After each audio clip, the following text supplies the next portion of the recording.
با سلام خدمت شما دوستان و بینندگان محترم. امروز پنجشنبه 9 اکتبر 2025 17 مهر ماه 1404 با یه برنامه خبری تحلیلی دیگه در خدمتتون هستیم و بیشتر در این برنامه به آتش بس یا توافق صلح بین اسرائیل و فلسطین در نوار غزه خواهیم پرداخت. ولی در قبل از اینکه به این موضوع و حالا خبر آتش بسی که صورت گرفته و بعد در قبل اون هم پیمان صلحی قراره بین این دو گروه که سالیان سال با هم درگیر هستند بپردازیم، چند تا خبر کوتاه رو با هم مرور بکنیم که توی یک روز گذشته یا در طول 24 ساعت گذشته توی خبرگزاری‌های مختلف بهش پرداختن.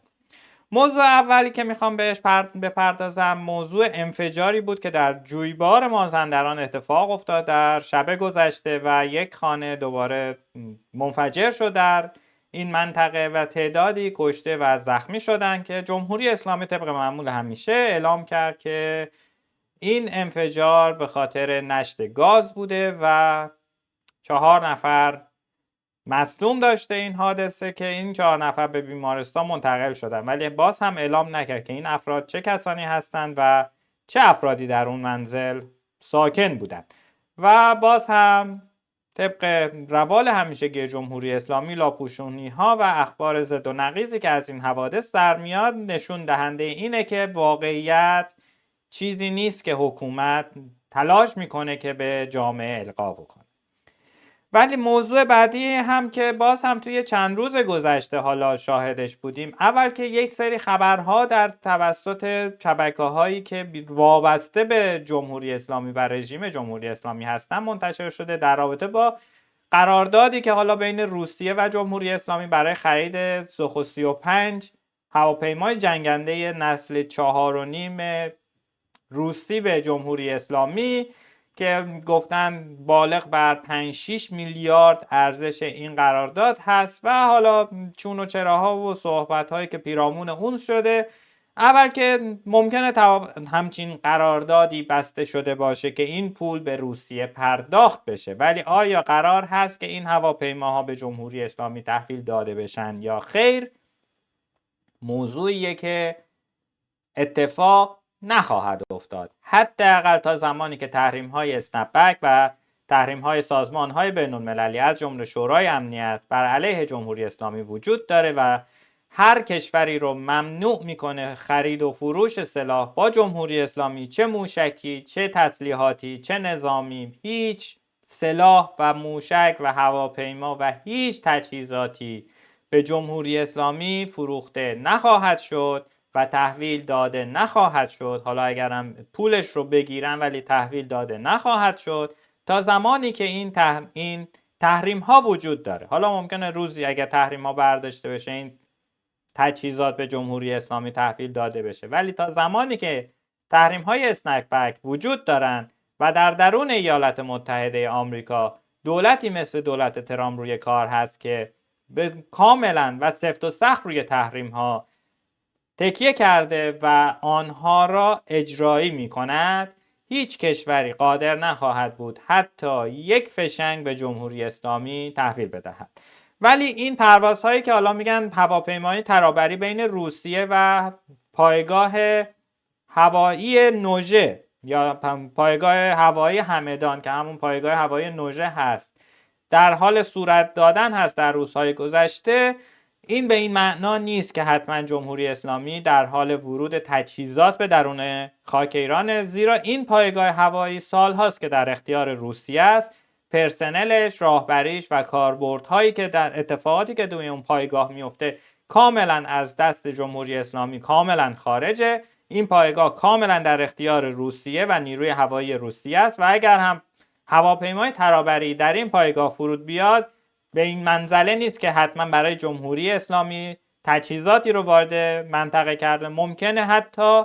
روسیه تجهیزاتی رو که در درون خاک ایران داره به دلیل اینکه احساس خطر کرده که جمهوری اسلامی در حال سقوط هست و نمیخوان که تجهیزاتی که درون این پایگاه هستند به دست مخالفان روسیه، حالا چه آمریکا، چه اسرائیل، چه اوکراین یا هر گروه و فرد دیگری که میتوانند با مهندسی معکوس بر روی این تجهیزات به توانایی‌ها و تکنولوژی‌هایی که روسیه دست پیدا کرده مطلع بشن و بتوانند اون تکنولوژی‌ها رو خنثی بکنند، دسترسی پیدا بکنه. برای همین هم بعید نیست که حتی این پروازها برای تخلیه تجهیزاتی هست که در درون خاک ایران وجود داره. و حالا سایر پروازهایی که حتی از چین به سمت جمهوری اسلامی هم در حال رفت آمد هستن به عنوان هواپیمای ترابری هم ممکنه برای خروج این تجهیزاتی که اون کشور، حالا کشوری مثل چین در درون ایران داره ممکنه صورت گرفته باشه. ولی خب باید منتظر موند و دید که در آینده چه اخباری به دیرون درس پیدا می‌کنه یا چه تحولاتی رو منطقه شاهدش خواهد بود. ولی موضوع بعدی که حالا میخوام بهش بپردازم، باز توی اخبار 24 ساعت گذشته یک گروه که یک محموله شامل تجهیزات نظامی که در حال قاچاق به درون کرانه باختری بودن، یعنی قسمت دیگری از فلسطین که در کرانه باختری هستند، یک محموله اسلحه قاچاق توسط جمهوری اسلامی به اون منطقه توسط اسرائیل پیگیری و دست ردیابی شد و حالا اطلاع ندارم که این محموله توقیف شده یا منهدم شده. فقط اعلام کردن که یه همچین محموله که توسط جمهوری اسلامی به کرانه باختری یا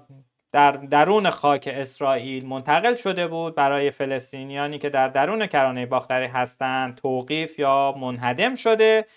و دیگه در دست طرفداران جمهوری اسلامی در کرانه باختری هم در اختیار اونها قرار نگرفته. ولی برمیگردیم به موضوع اصلی برنامه که توافق بین حماس یا گروه‌های فلسطینی و اسرائیل در مصر صورت گرفت در طول 24 ساعت گذشته، که در چند ساعت گذشته پرزیدنت ترامپ یا رئیس جمهور ترامپ اون رو رسما اعلام کرد و امروز پنجشنبه قراره که این توافق به صورت رسمی امضا بشه و اجرایی بشه. و چیزی که مشخص هست، امروز قرار تو کابینه اسرائیل هم به رأی گیری گذاشته بشه و به صورت اجرایی تصویب بشه. ولی خب چیزی که همه طرف ها میگویند واقعیت رو شاید نگه، ولی چیزی که تا الان منتشر شده به صورت رسمی از 2 مرحله توافق گفته شده که در مرحله اول این توافق که تا روز دوشنبه باید به پایان برسه، یعنی 3-4 روز آینده، تمام گروگان‌های اسرائیلی که شامل حدوداً فکر می‌کنم 54 گروگان یا 56 گروگان باقی مونده در نوار غزه از حمله 7 اکتبر 2 سال گذشته، در سال 2023 54 یا 56 گروگان دیگه باقی موندن توی نوار غزه که قراره به اسرائیل برگردن. حماس اعلام کرده که تنها 20 گروگان باز زنده باقی موندن و بقیه این گروگان ها توسط گروه های فلسطینی کشته شدن، حالا به هر دلیلی، به خاطر کمبود غذا، به خاطر شکنجه یا هر دلیل دیگری که وجود داشته. سایر این گروگان ها توسط فلسطینی ها کشته شدن و تنها 20 گروگان زنده مونده که قراره انگار چیزی که تا الان منتشر شده روز یکشنبه گروگان های زنده کاملا به اسرائیل تحویل داده بشن و حد اکثر تا پایان روز دوشنبه سایر گروگان ها که مرده هستن جنازه ها و اجسادشون به اسرائیل تحویل داده بشه. و بعد از اون تا دوشنبه بعد از ظهر هم اسرائیل باید 70% خاک نوار غزه رو ترک بکنه که الان هم شروع کردن در مسیرهایی که قراره اون نیروهای ارتش اسرائیل عقب نشینی بکنن و پشت اون مرز در از حاشیه 30% که میتونن در خاک غزه نفوذ پیدا بکنن، پایگاه‌هایی رو در حال آماده سازی هستن تا بتونن 70% نوار غزه رو تخلیه بکنن، برگردن توی مرز 30% خودشون و اونجا جایگیر بشن، پایگاه‌هایی رو بسازن و مستقر بشن که این استقرار هم باید تا روز دوشنبه صورت بگیره. و اسرائیل از همین الان شروع کرده که این پایگاه‌ها رو در اون مناطق که حالا پیش بینی کرده برای خودش در مرز یعنی در حد 30% مرز غزه، درون خاک غزه، اون پایگاه‌ها رو بسازه. ولی در مرحله دوم شامل یک سری مسائل دیگه میشه. یک موضوع دیگه تو مرحله اول قرار تنها 1050 فلسطینی آزاد بشن. این فلسطینیا اکثرا کسانی هستند که تماما کسانی هستند که در اتفاق 7 اکتبر به صورت عملی نقشی نداشتند، یعنی در گروگانگیری، در حمله به خاک اسرائیل حضور نداشتند، یا کسانی بودند که قبل از 7 اکتبر در زندانهای اسرائیل بودند، یا کسانی که در بعد از 7 اکتبر در درون فلسطین دستگیر شدند ولی در حادثه 7 اکتبر مسئولیتی نداشتند و حضور فیزیکی هم نداشتند. یعنی اگر افرادی در عملیات 7 اکتبر فلسطینی ها در درون خاک اسرائیل شرکت کرده، جزو این 1050 نفری نخواهد بود که آزاد خواهند شد تا روز دوشنبه. و بعد از اون هم در مرحله دوم قرار یک سری اتفاقات بیفته. اول که دولت فلسطینی که قرار در امنیت حالا به وجود بیاد در نوار غزه، دقیقاً چیزی شبیه به اتفاقیه که در درون کرانه باختری حالا با یک سری تغییرات دیگه قرار اتفاق بیفته. یعنی یک مثل ایالتی قرار نوار غزه بشه، برعکس چیزی که تا الان بوده. دیگه قرار نیست مرزهای خودش رو خودش کنترل بکنه. حفظ مرزهای تمام منطقه اسرائیل یا کشور اسرائیل، حتی مرزهایی که نوار غزه با سایر کشورها داره، حفظ امنیت مرزی کاملا با کشور اسرائیل هست، با دولت مرکزی اسرائیل هست و هیچ گونه نیروی نظامی مرزی دولتی که در نوار غزه قرار شکل بگیره نخواهد داشت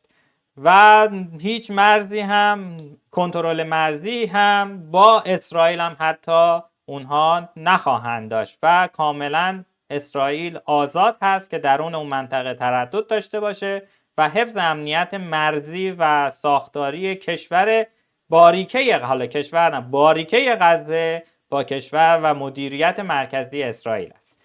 در کنار این قراره که 1500 زندانی دیگر از طرف اسرائیل آزاد بشن، ولی خب این مستلزم اینه که اول تمام گروگانها در آزاد بشن و وارد فاز دوم بشن. بعد از ورود به فاز 1500 زندانی فلسطینی دیگر آزاد خواهند شد که حالا شامل خیلی از افراد دیگه میتونه باشه. عملاً خیلی از فلسطینیایی که در حال حاضر در زندانهای اسرائیل هستند آزاد خواهند شد. از اون طرف گروه حماس باید سلاح‌های خودش رو 100% تحویل بده، هیچ سلاحی رو دیگه در دست نداشته باشه. دولتی که در درون غزه حالا شکل میگیره، کنترل سلاح‌هایی که حالا پلیس یا نیروهای امنیتی که در اون منطقه هستند، نه ارتش نه نظامی، سلاح‌های متعارف در حد سلاح‌هایی که پلیس یا سلاح‌هایی که برای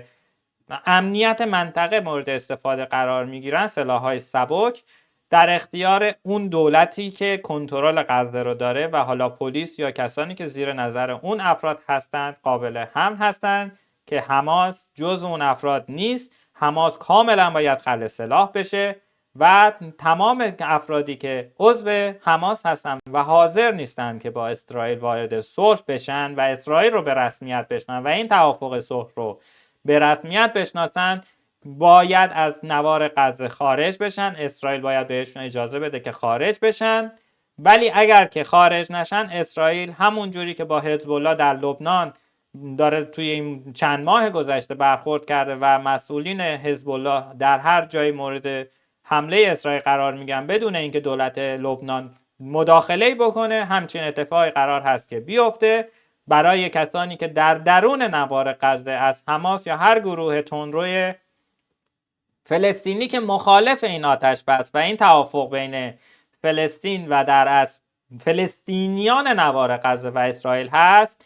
اگر که بخواد بر طبل جنگ بکوبه، اسرائیل دستش باز هست که اون افراد رو ترور درون نوار غزه ترور بکنه و اونا فقط میتونن از نوار غزه خارج بشن و کشورهایی که حالا بهشون پناه میده هم ممکنه مورد حمله اسرائیل حتی قرار بگیرن. مسئله ای که حالا دیگه میخوام راجبش در مورد این موضوع حرف بزنم اینه که 2 هیئت قراره برای صلح و اداره غزه شکل بگیره و یک سیاست برای آینده غزه هم در نظر گرفته شده. این دو هیئتی که قرار شکل بگیرن، یک هیئت اول هیئت عالی صلح نوار غزه هست که با مدیریت ترامپ و همکاری کشورهای عربی و کشورهای اروپایی در حال شکل گرفتن هست. این رو توجه کن، با مدیریت ترامپ و همکاری کشورهای عربی و کشورهای اروپایی قرار هیئت صلحی باشه که این صلح و آتش بس رو مدیریت میکنه که اگر طرفی این آتش بس یا صلح رو نقض کرد، میتوانند این افراد، ترامپ به عنوان رئیسش و این کشورها به عنوان حامیان این آتش بس و قرارداد صلح موظف هستند که مقابله بکنن با کسانی که مخالف این صلح و برقراری این صلح هستند. و از اون طرف هم هیئتی برای اداره غزه قرار شکل بگیره به ریاست تونی بلر،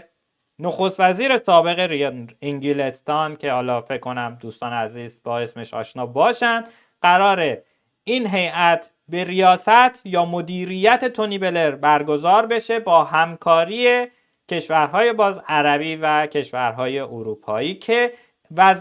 وظیفش اداره نوار غزه است. یعنی در نوار غزه قرار دولتی شکل بگیره به ریاست تونی بلر، یعنی همون جوری که بعد از جنگ جهانی اول کلاً منطقه اسرائیل در اختیار انگلیس قرار گرفت، الان هم قراره برای باریکه غزه دولت انگلیس دولتی رو تشکیل بده و مدیریت و اداره نوار غزه در اختیار دولت انگلیس قرار بگیره، نه فلسطینی ها و نه هیچ کشور عربی دیگری. حفظ صلح با آمریکاست و حفظ و اداره نوار غزه با انگلیس خواهد بود و حفظ امنیت مرزی با اسرائیل خواهد بود. حالا این وسط ببینید که آیا حماس و جمهوری اسلامی پیروز شدن در این جنگ که شروع کردن در 7 اکتبر 2023 یا در عمل شکست خوردن و از صحنه سیاسی نوار غزه به کنار گذاشته شدن. ولی مبنای مدیریتی که حالا تصویب شده برای نوار غزه بر اولویتش جذب توریست است. پس میخواهند در این منطقه همونجوری که ترامپ بعد از روی کار اومدنش تصاویر و ویدیوهایی با AI ساخته شد که میخواست اونجا کازینو درست کنه، واقعا داره به عمل میرسه. اونجا قراره منطقه توریستی شکل بگیره در نوار غزه که مردم غزه و ساکنین اونجا وظیفه‌شون این باشه که برای درآمد خودشون که از جذب توریست خواهد بود، برای اینکه توریست بیشتری رو جذب کنن و درآمد بیشتری داشته باشن، باید امنیت اونجا رو اولویت خودشون قرار بدن و در اینجوری خود ساکنین غزه خواهان امنیت، خواهان صلح، خواهان برقراری شرایطی خواهند بود که توریست ها قادر خواهند بود به اون منطقه راحت سفر کنند، از آب و هوا و مناظر زیبا و طبیعت منطقه استفاده ببرند و هزینه بکنن که این هزینه‌ای که اونجا میشه میره توی جیب مردمان و ساکنین غزه و عملاً تروریسم از اون منطقه خارج خواهد شد. و این بود تمام اتفاق صلحی که قراره بیفته، صلحی که در 2 مرحله تا الان تصویب شده و مورد تایید همه جناح‌ها هم قرار گرفته. و حالا میگم جمهوری اسلامی و گروه حماس و بیانیه هایی که دارن میدن اینا که ما پیروز شدیم و حالا این داستان ها مثل همون شیرینی دادن بعد از 7 اکتبرشونه که نمیدونستن که چه اتفاقی براشون افتاده و چه آشی رو برای خودشون پختن و امروز داریم ما سرنوشتشون رو میبینیم که کاملا از اون برنامه‌ای که به خاطرش حمله کردند فلسطینی ها و حتی با حمایت جمهوری اسلامی به اسرائیل گروگانگیری کردن، الان کاملا شکست خوردن، سلاحاشون رو باید زمین بگذارن و حتی مدیریت نوار غزه که حدود 20 سال در اختیار حماس بود ازشون گرفته شده و حماس دیگر عملا در نوار غزه هیچ کنترلی نخواهد داشت و حتی ساکنین غزه هم در اداره نوار غزه هیچ کنترلی نخواهند داشت و نوار غزه در اختیار کشور انگلیس قرار گرفت با هیئت عالی صلحی که زیر نظر ترامپ و ایالات متحده آمریکا قرار است اونجا این صلح رو برقرار کنند. یعنی ارتش آمریکا صلح رو برقرار میکنه و انگلیس در اونجا مدیریت میکنه و کشور رو یا بخش رو اداره میکنه. خب دوستان عزیز، امیدوارم که به این برنامه مورد پسندتون واقع شده باشه. امیدوارم که این کانال رو سابسکرایب بکنید، به دوستان خودتون معرفی بکنید و